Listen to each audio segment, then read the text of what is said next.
Maintenant, le problème qui n'est pas perceptible, c'est les déplacés internes du Sénégal. Ça pose à défaut une problématique. On est traditionnellement une terre d'accueil et pourtant nous avons aussi nos déplacés internes. Ces déplacés, c'est globalement les déplacés qu'on a par rapport à la situation en Casamance. Les chiffres sont là, 15 000, 20 000. Bon, je parle sous le contrôle, bien sûr, de nos partenaires traditionnels,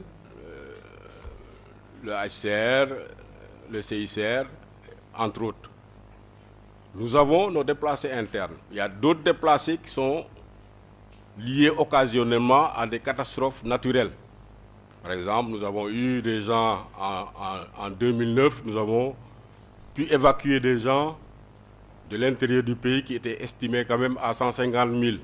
Le phénomène des déplacés internes, il est actuellement très lié à celui des réfugiés ou bien des autres formes de migration. C'est des fardeaux que nous portons. C'est des situations qui posent beaucoup de difficultés aux États.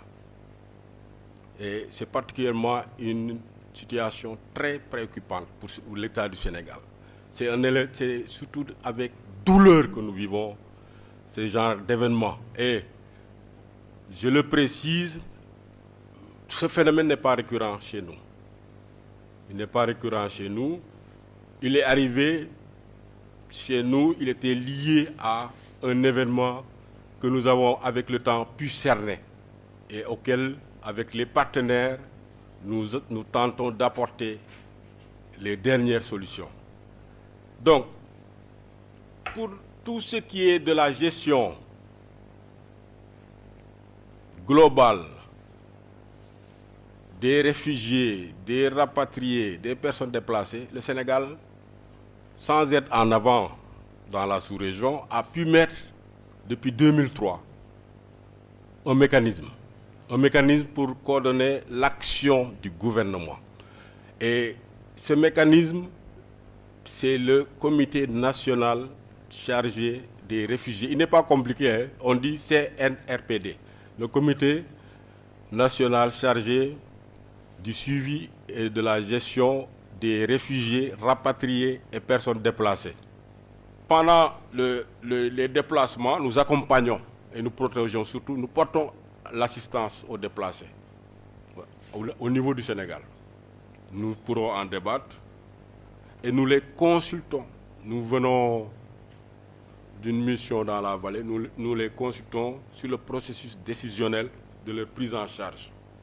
Il y a eu des déplacés liés à des inondations dans le Fanaï Djeri, Lugdemi. Ces gens, nous sommes en discussion avec ces populations, au même titre que les réfugiés. Après le déplacement, donc, il faut garantir le retour volontaire dans les localités d'origine. Je n'ai pas fini, mais je ne voudrais pas quand même monopoliser la parole. Je pourrais revenir sur des questions plus pertinentes lors des échanges. Je vous remercie. Et merci à tous les humanitaires pour tout ce qu'ils sont en train de faire à travers le monde. Est-ce qu'il faut attendre, mais en termes de système d'alerte, en termes de gouvernance, de prise en compte du budget, de souveraineté de nos peuples, qu'en est-il? Est-ce qu'il faut attendre qu'il y ait crise?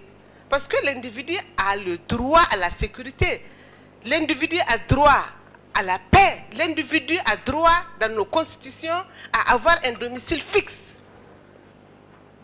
Est-ce qu'on ne doit pas s'interroger sur nos gouvernances? Parce qu'à ce rythme, les conflits ne vont pas s'arrêter. Mon intervention va s'adresser au colonel, le représentant de l'État. J'ai suivi avec intérêt son exposé, mais je suis resté un peu avec ma soif sur la troisième question.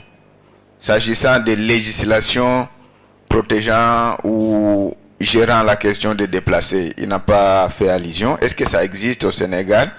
On sait que le Sénégal avait ratifié la convention de Kampala, mais est-ce qu'il y a des législations nationales intégrant cette convention. Pour avancer, il y a un intervenant qui nous a quand même reposé le problème de la ratification de la convention de Kampala. Nous l'avons signée en 2011, mais jusque-là, elle n'est pas ratifiée.